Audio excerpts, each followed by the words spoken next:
Okay, hello everybody. Thank you for joining us on this rainy afternoon on the second to last day of the Aspen Ideas Festival. My name is Vivian Schiller. I am Vice President and Executive Director of Aspen Digital. We are a program of the Aspen Institute that focuses on technology and media and their impact on all kinds of things on society.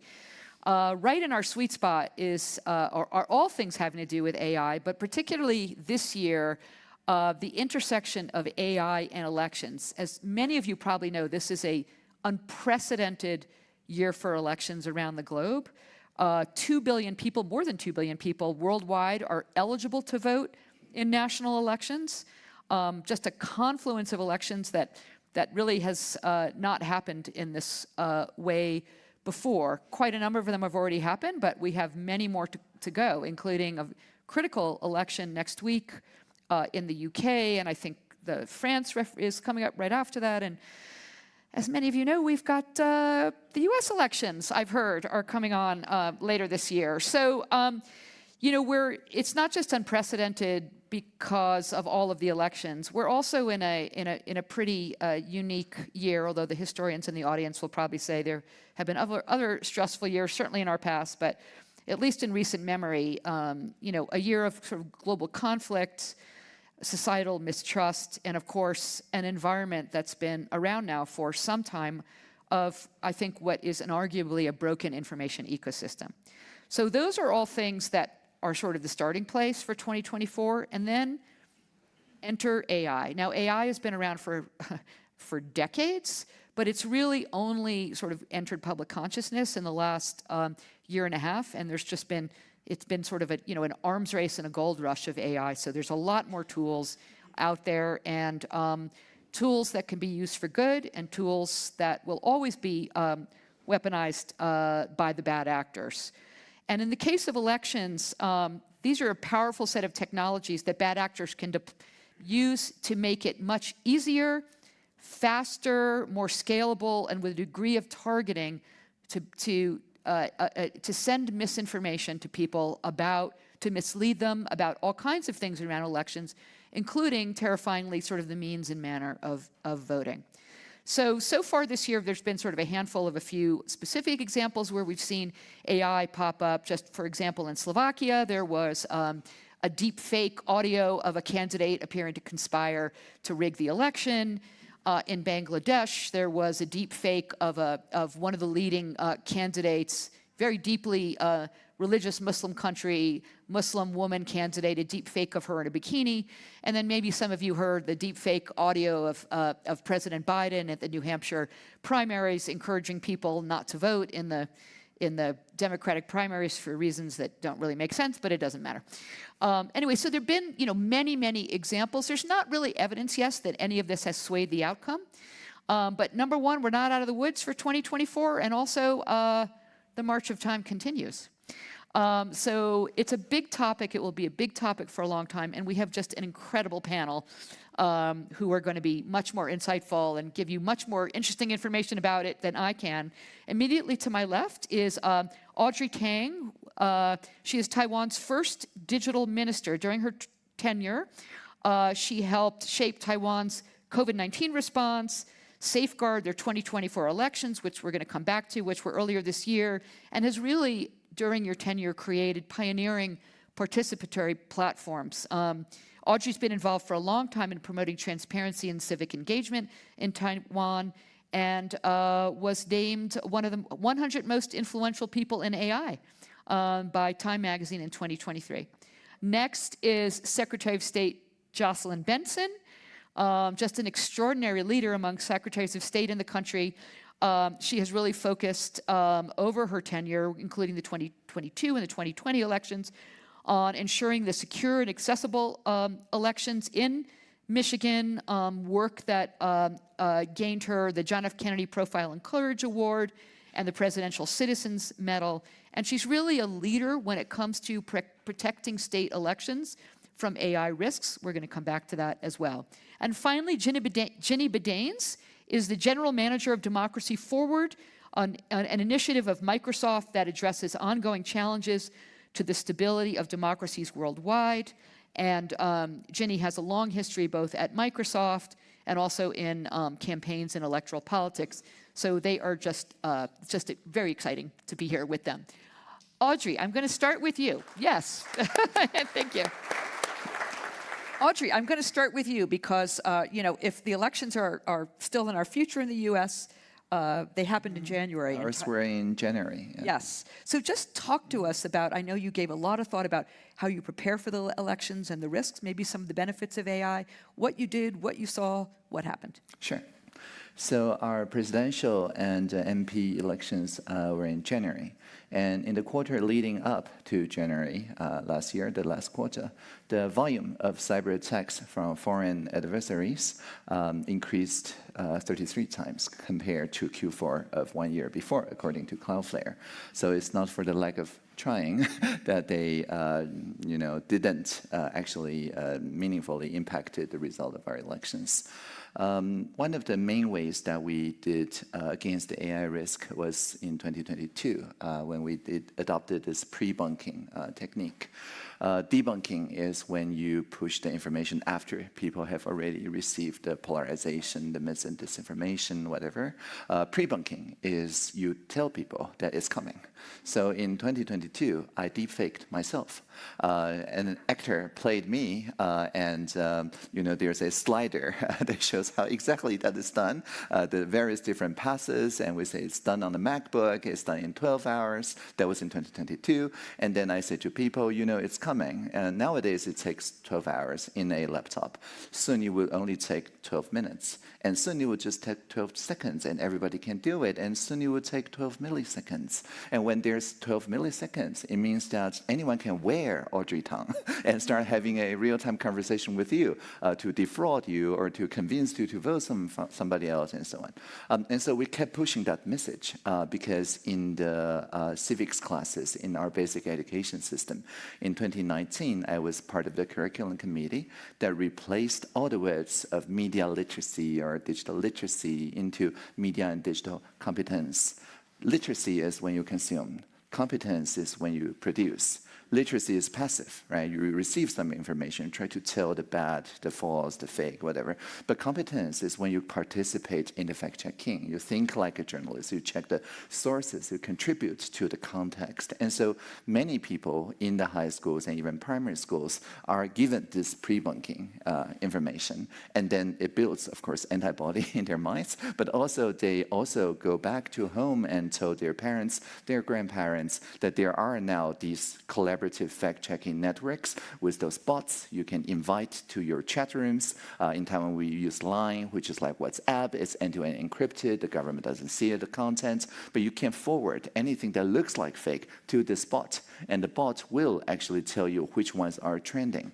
And to those ones are trending, do we focus on the real-time fact-checking initiatives so that for most people, they receive the clarification even before it goes viral and reaches them. So there's real-time pre-bunking that allowed us to see the viral videos and so on. And so that really worked. So for example, right after the election, immediately there are deepfake videos accusing a rigged election of something that's miscounting in those counting stations. But because we use paper-only counting, because we invite those high schoolers and their parents using their phones and video cameras to capture each and every paper ballot from 3 different angles. So very quickly, all these different viral videos stopped being viral because then we found the actual documents from 3 different parties that show that it was not counted in the way those deepfake videos shows, and all the 3 party leaders came out and say, yeah, we checked the documents, it's not the rigged election. And so imagine if we do not have pre-bunking, if we do not have a real-time collaborative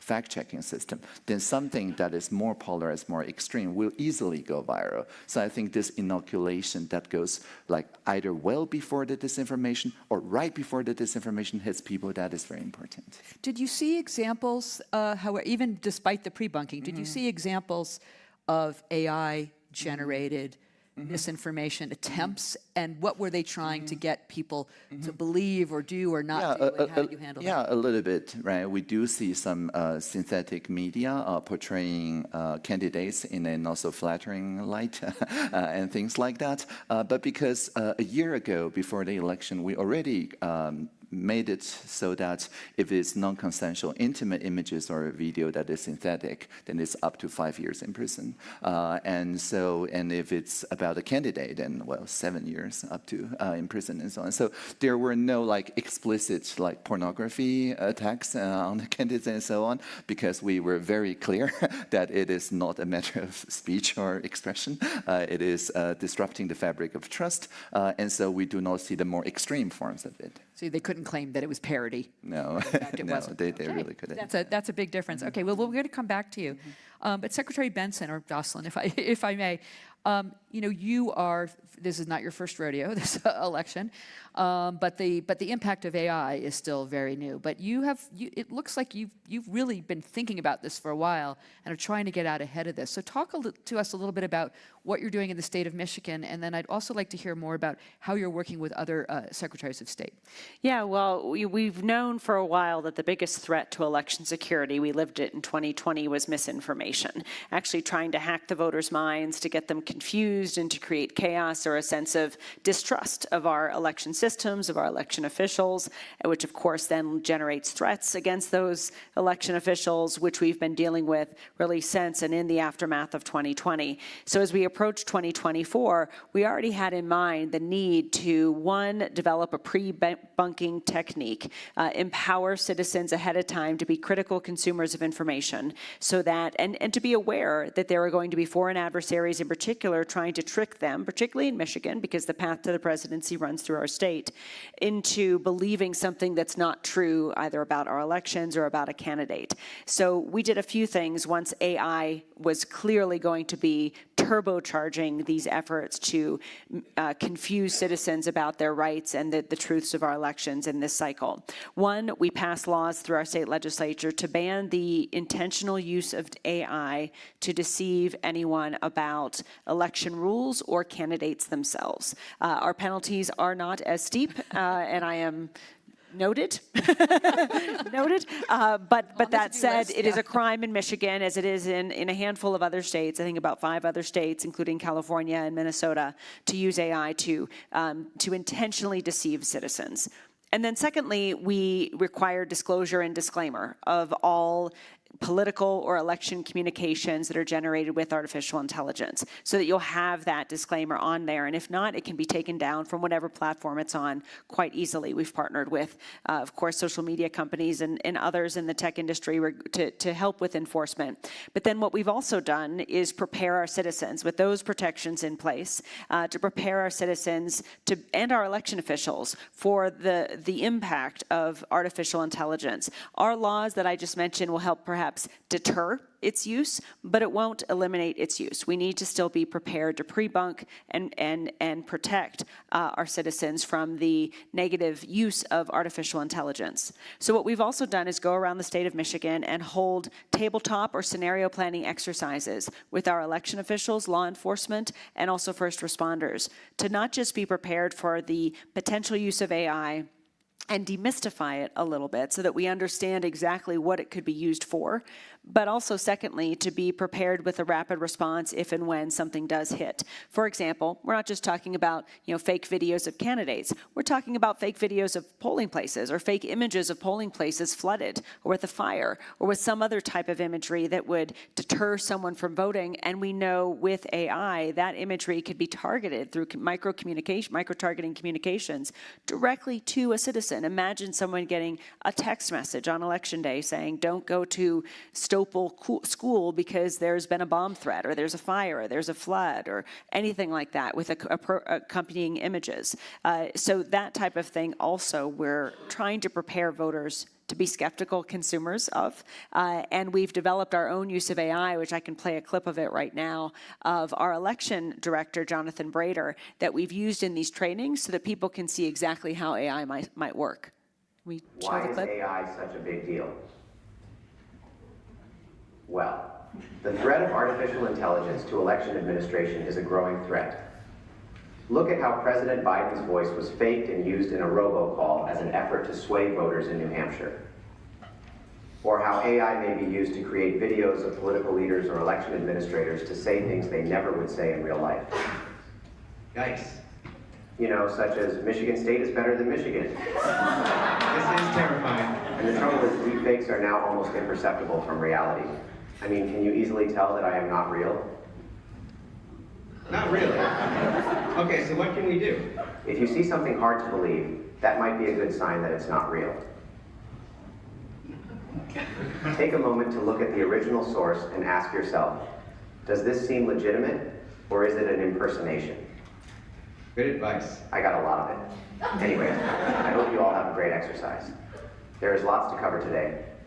Thanks for letting me be here. Goodbye, everyone. Oh, and goodbye, real Jonathan. Goodbye.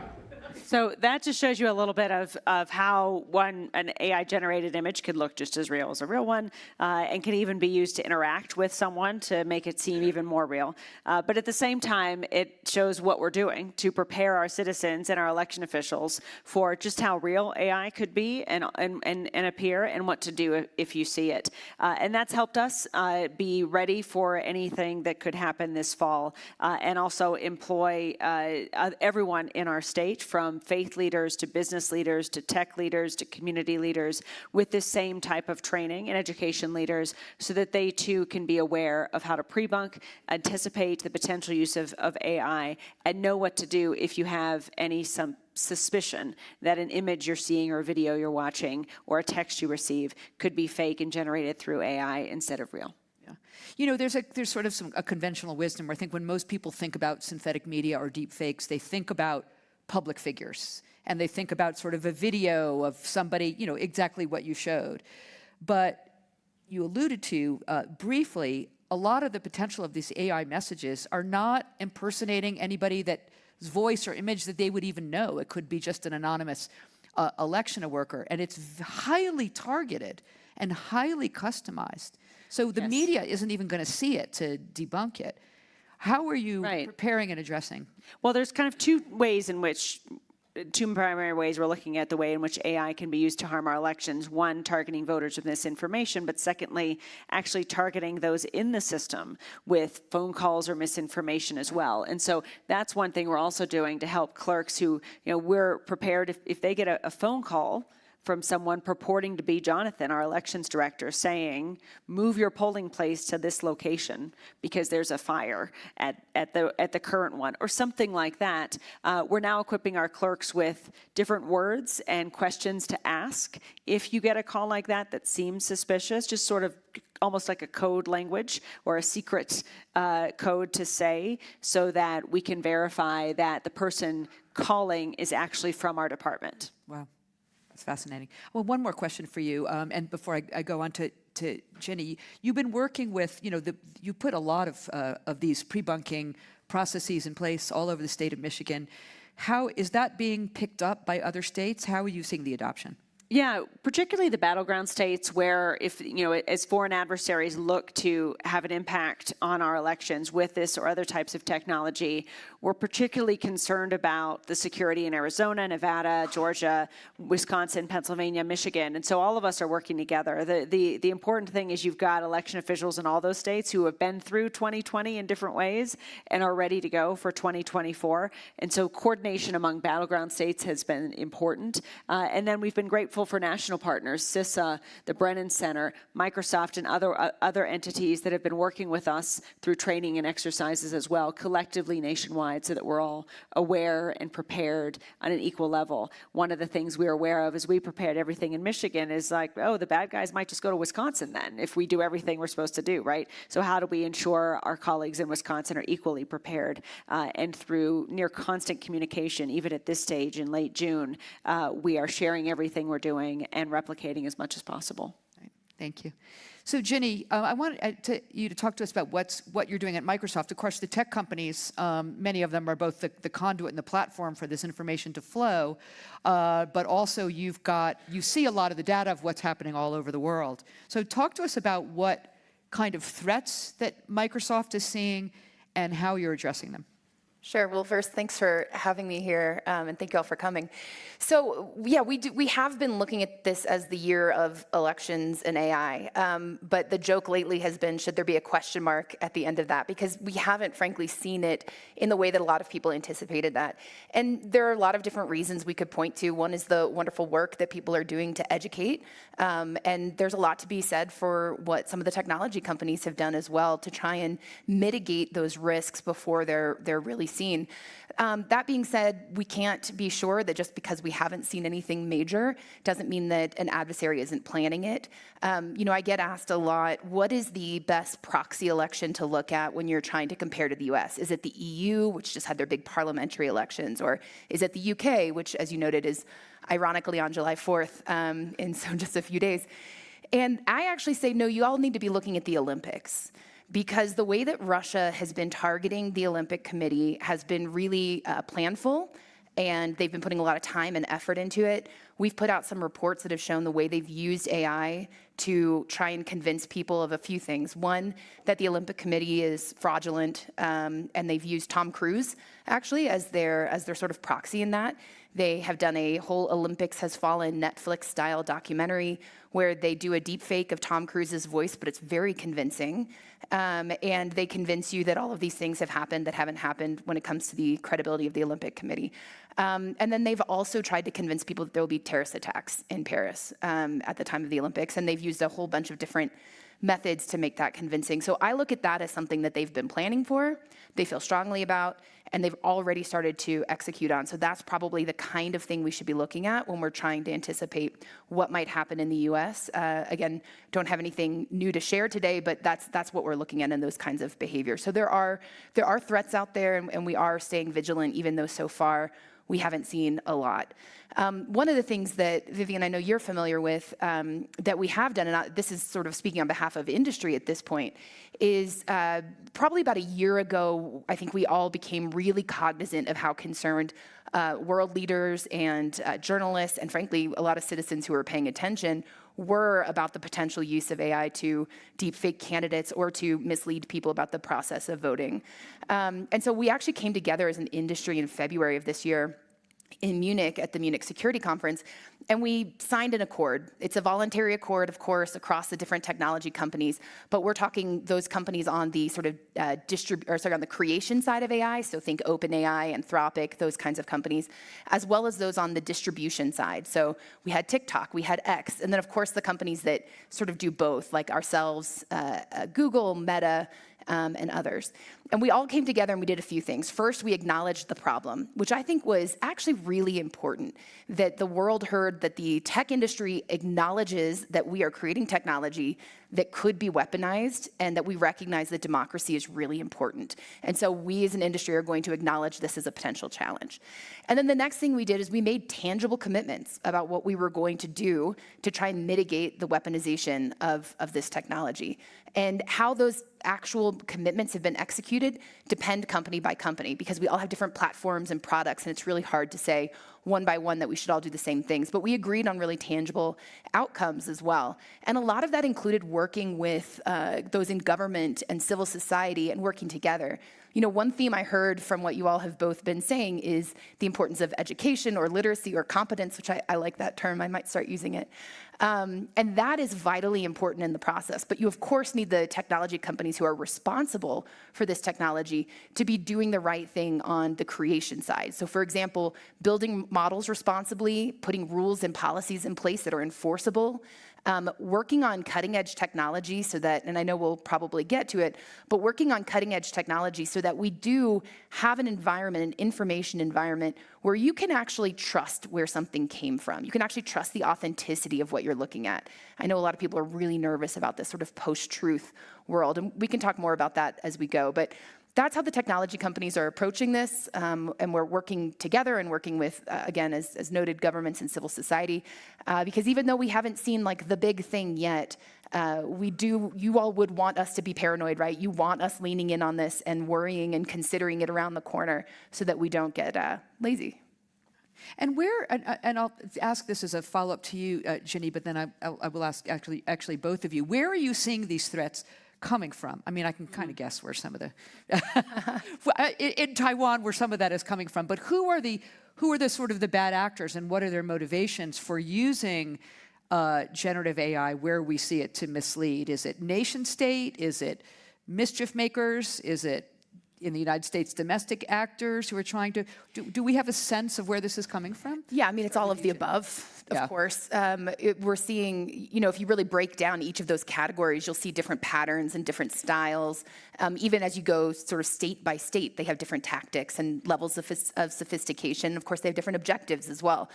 I guess what I'd say is what we saw in like India, for example, was a lot more domestic, but it was also a lot more sort of meme generation, right? And I do think we should draw a distinction. And again, each country's going to have its own laws, and in some cases, states will have their own laws on this. But I do think it's important we draw the distinction between using AI in sort of the normal convention of campaigning, creating funny, artistic, maybe satirical materials. Again, some countries and places might have different rules around that, but I think that is quite different than when you try and put your words in somebody else's mouth and have them believe that it came from them. In fact, one thing that we found really resonates, kind of in a nonpartisan or bipartisan way, is the idea that this is fraud. When people are doing this, it's fraudulent. And when you think of it as in the terms of fraud, it starts to really come through in a way that you understand that is wrong, it should not be allowed, and that we should do what we can from a legal perspective as well as technical to stop it. But yeah, we're seeing it from all different actors, and there's both satirical sort of meme generation, and then there's the actual deep sort of fraud. And Audrey, what about in Taiwan? I mean, PRC is obvious. In addition to the foreign adversary that doesn't like it when we call them foreign.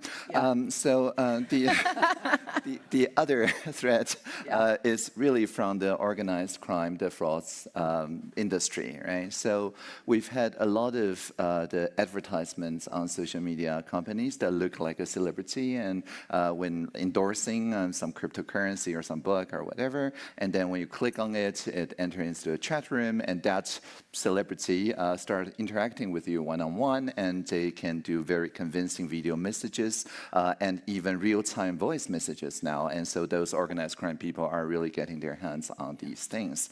And sometimes they will impersonate the public sector as well. So starting this year, we switched to this single number called 111. So if you get an SMS from the government or from the public utility, like electricity or water company, it doesn't come from 111, then it's fake. Right? So basically, we consolidated. So I like the use of code words and all that, but for the public communication, I think a single identifier, a single identifiable number, that is very important. And once we did that 111 thing, then the banks, the private sector, they all voluntarily joined this short code program, so that now if you receive a SMS from your bank, it always comes from this 6-digit instead of 10 or 9-digit numbers. And so it becomes very easy to tell just by the incoming number alone, whether this is come from a legitimate source or a non-legitimate source, and that put an end to a lot of those SMS-based frauds. Oh, interesting.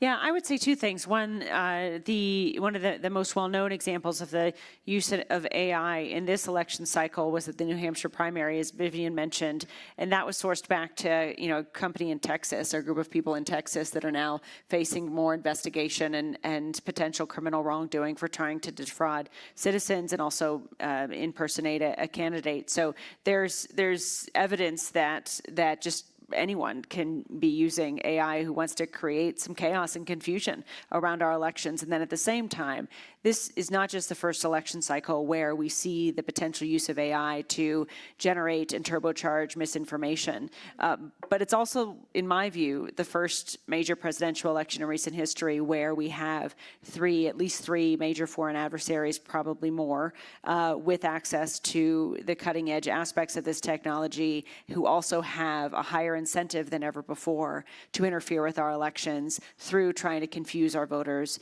about the voting process and delegitimize democracy altogether. And that's really what this global moment with all these elections, to me, is actually about.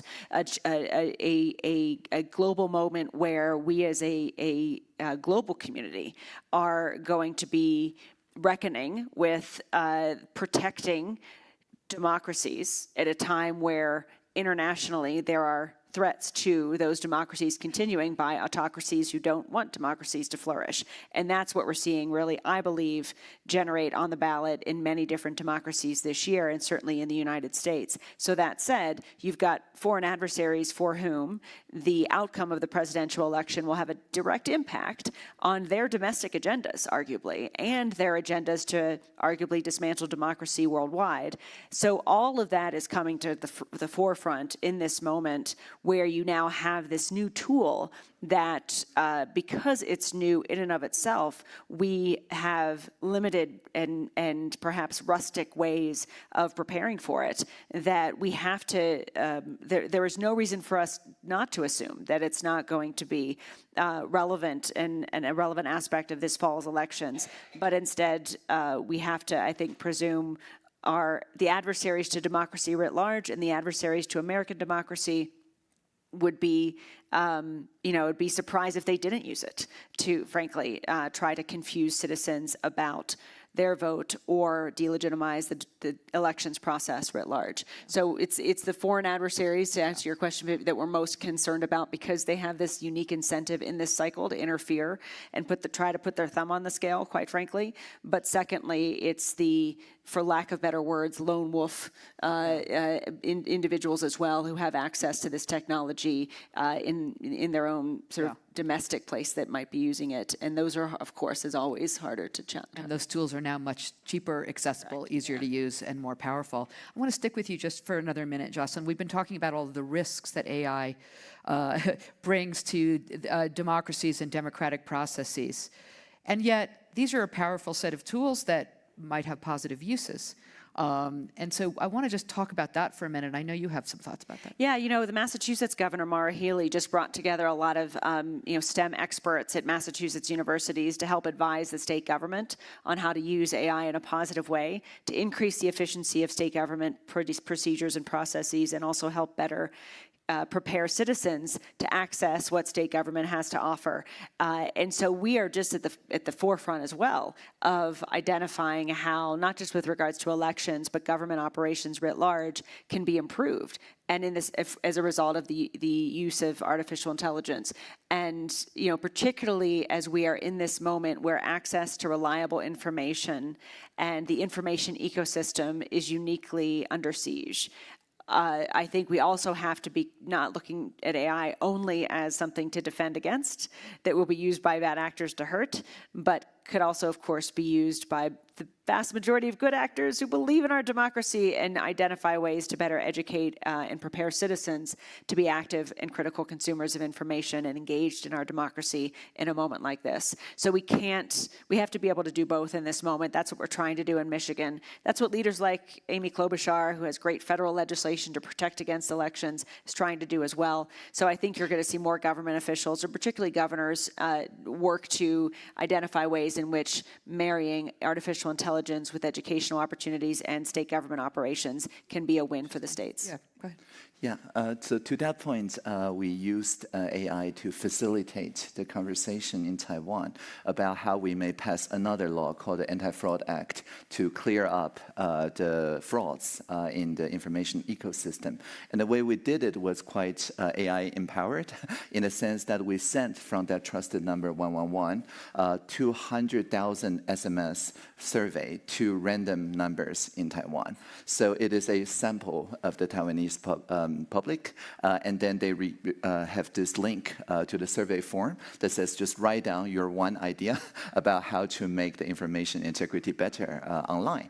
And of the people who responded, we randomly selected 450 people working with Stanford University to ensure that they are a microcosm, a mini public that has the same gender, occupation, diploma, whatever other ratios as our larger Maxi public. And so these 450 people met online in video conferences in rooms of 10. So 45 rooms of 150 experts and 300 ordinary citizens. And then they just talked. And the great thing about AI nowadays is that you do not need human facilitation in these rooms. The chat room itself is an AI facilitator that reminds people to speak up if they've been quiet. That if people distract each other, order, it only allowed them for 5 seconds. And the AI, the language model, continuously take the transcript and also tell like a group selfie, showing the group what are the divisions and also what are the potential bridges of the 10 people. cool. And something a human facilitator cannot do, but the AI can, is to take fragments of ideas from those different rooms together in real time and to assemble into more nuanced suggestions. For example, that those large platforms, they should require public key signature to those advertisements. So if they don't and somebody get conned for $1 million, maybe those social media companies should be liable for that $1 million. And these are like 3 different suggestions from 3 different rooms pieced together by language model that shows, oh, now this is much more coherent and gets more than 85% support from all the 45 rooms. And that's probably going to become law 2 weeks from now. So fingers crossed. Oh, wow. Very cool. You heard it Vivian, here one other area that I think AI is going to have a lot of, it's going to be very helpful in this sort of arena of nation-state adversary attacks is actually on the defensive side when it comes to cybersecurity. Because as we talk a lot about nation-states attacking the U.S. in the elections, we're of course talking a lot about in the information environment, but let's not forget that they will also attempt to do more traditional cyber attacks. And in fact, those plans usually come together. That's not, Russia's not over there with the one team that does cyber and the other team that does information operations. They work together and they have a singular plan. Those are just different tools they use. So we need to stay hyper-vigilant when it comes to just more traditional cyber attacks. And in that space, all about interpreting signals is a lot of human beings sitting in front of a screen trying to understand what they're looking at and make sense of and make patterns to identify if they're being attacked. Just kind of to simplify it.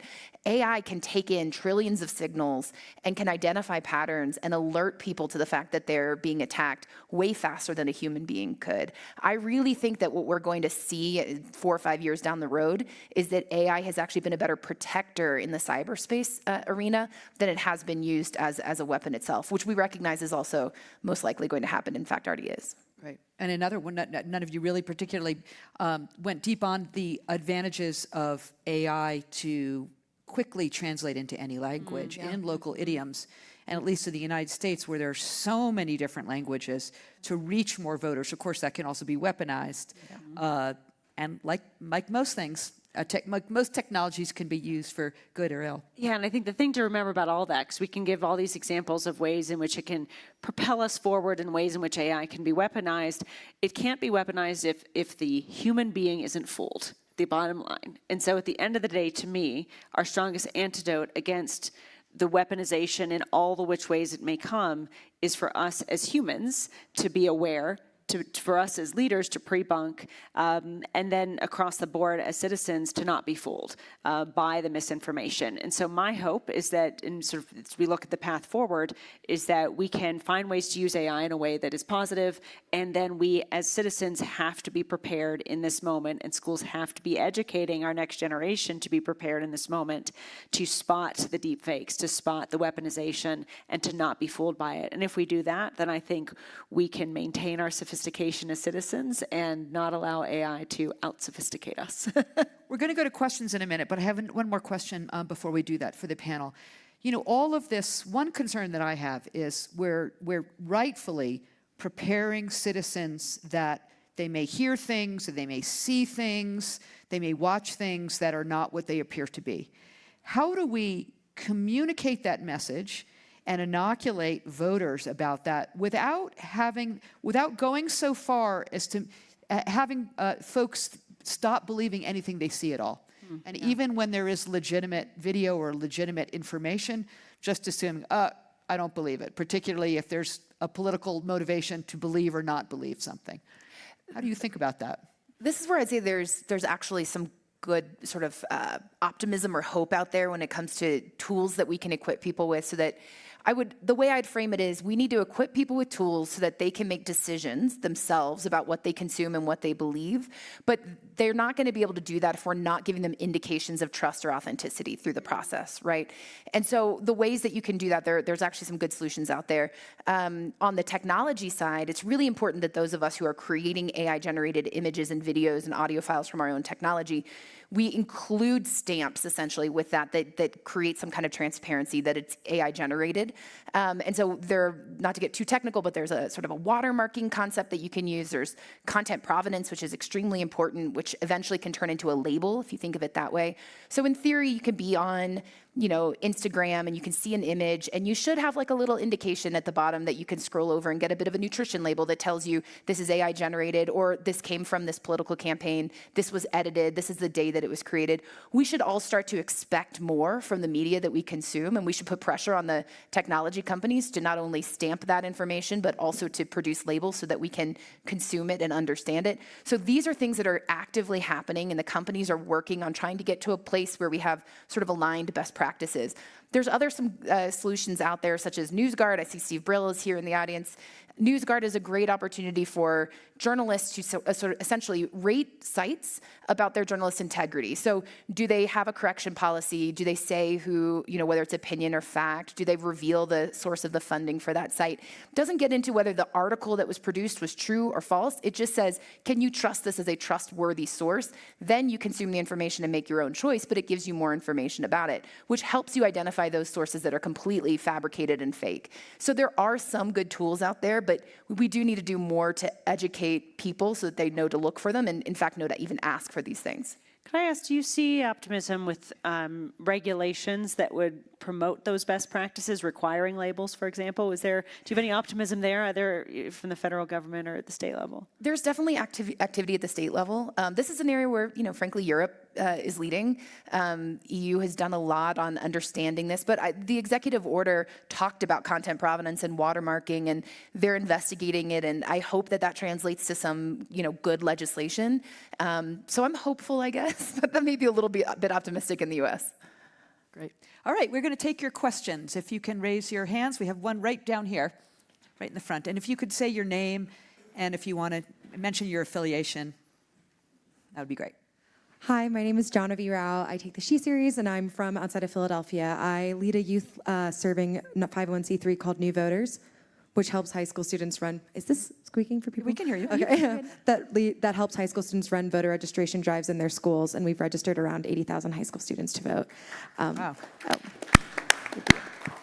Well, I also lead a coalition of high school serving voting organizations that reaches hundreds of thousands of students, and I'm interested to know if there are relatively low lift, but having every student and every person in the country having a code word that they can use, which would be a cool thing to have in the future. That happening, is there anything that we can do to educate our students or even just our family members about recognizing these threats and recognizing these AI interventions that might be misinforming them in advance of elections? Go ahead, Jocelyn. Well, we recognize that this moment that we're in, I think we have to expect the storm to come, but at the same time, it's not here in this moment, and so we can spend this time becoming experts ourselves in our election procedures. In particular, if we feel that the misinformation is going to target the hows and the whats of voting, how are ballots counted, the fact that 98%, I believe, or somewhere in some very large margin, I don't want to get it wrong, but like something like 90% of voters vote on paper ballots in American elections, for example, making sure that we are proactively becoming educated about the rules of voting and the nuances of voting, and then secondly, as critical consumers of information, identifying ways to find multiple sources and double check and resource all of the information that we receive, so that we become adept to seeing something or seeing an image and then trying to cross-source it in multiple different ways with other trusted organizations and sources that can help us identify the truth.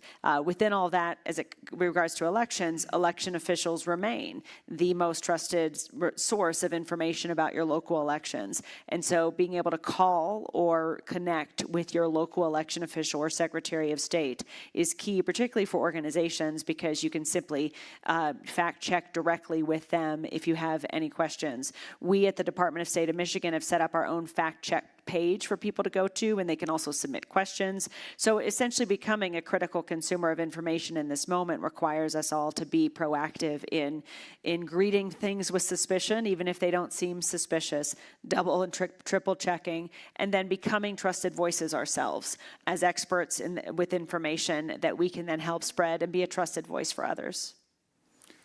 Go ahead, Audrey. Sure. I think the norm about looking at a piece of digital video and just because it looks like true, assume it's true, is actually a relatively recent norm that comes with digital photography and the internet and so on. I mean, for most of human history, we don't have that sort of high definition devices. So we had painting and things like that. And people know that, of course, they're fabricated, right? So people trust, again, the sources that they trust because they are journalists, because they adhere to a rigor of the academia or some other discipline. So for most of the civilization, people trust a piece of information not because it looks or sounds true, but because it comes from trusted sources. And so maybe it's not that strange that now with cheap fakes and deepfakes and so on, that we're now back to a point where you cannot tell something is true or not by content alone. And maybe going back to that norm is a piece of information you can say to young people and through the young people to the elderly generation as well. Great. Let's get another question. And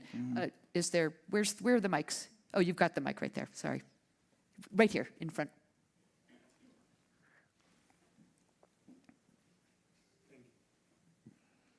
Hello, I have a question for you. My name is Manuel Oliver, and we lost our son Joaquin in a shooting in his school a little more than 6 years ago. I'm sorry. We started, thank you. We started doing a lot of activism and using AI to try to find some solution for this. 3 years ago, we came out with Unfinished Votes campaign. And we did a deepfake of Joaquin, which was actually a very high quality video of him asking people to vote for candidates that will fight gun violence, candidates that will prioritize people over guns.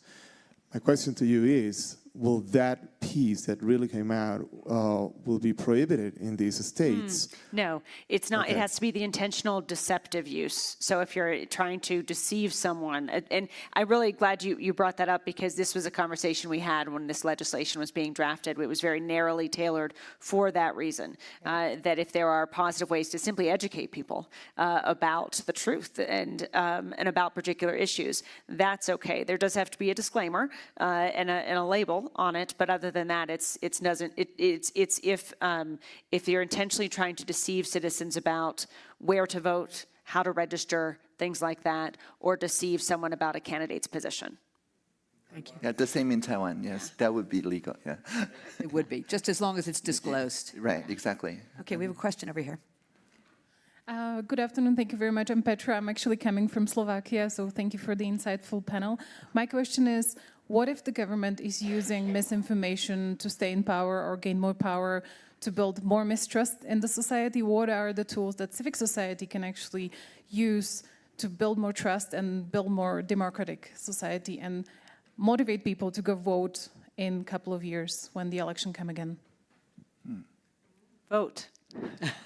I mean, look, you're going to see a lot, and there's some folks here at Aspen's Ideas talking about this, that on AI or anything else, it's only when we as citizens cede our power to other entities or to other voices that we truly lose. And we never, as long as we don't cede that power, as long as our young citizens also recognize their growing power. One member of my team always says the power of the people will always be greater than the people in power. And a lot of the misinformation is designed to create chaos and confusion and lies so that we give up and stop believing in the power of our voices and the power of the vote. And that's, I would argue, really a lot of the goals of those autocracies trying to delegitimize democracy, to make us give up, to make us walk away, to make us feel like it's not worth it. And I'll tell you, there are days where I feel that way. There are a lot of days where it's just like, what, I mean, and also but at the same time, you have to take those moments and not allow them to deter you from staying engaged and being active. And we just had a great roundtable in Michigan with our young voters and leaders and reaching out to young citizens to talk with them about how we, as Michigan, have led the nation in young people voting, but we're still in 2022, 37% of eligible citizens age 18 to 29 voted. That was the highest percentage in the nation, and it was 37%. And what came out of that discussion was how young people, and I believe this is true of many, we're incredibly engaged. We are incredibly passionate about things. We care about our communities. We care about making things better. What we're losing faith in and what young people are losing faith in is the belief that institutions are the avenue towards making things better, that voting, that politics is the avenue to make things better. And I would argue that the goal of those trying to delegitimize democracy is that. And so our job is to make sure that doesn't work. And we all have the power collectively to make sure that doesn't work. And to loop around to what I started to say, I was really encouraged by Eddie Cloud and a number of different conversations and books being written right now that are targeting that point exactly. We are the leaders, I think, as Eddie Cloud's book it says, that we've been waiting for, and different things like that we can't forget if we're going to succeed. And if we don't forget it, what history teaches us is that power that we have as a community can overcome any nefarious attempts to deter or delegitimize our country. Thank you. Wow, I can't think of it. Well said. Well said. Yeah. I can't think of a better note to end on. We are out of time. I know, Audrey, I suspect you feel the same way about preserving your own democracy. Ginny, Jocelyn, Audrey, thank you so much, and thank you for your insightful questions. Thank you. Bye, Briella.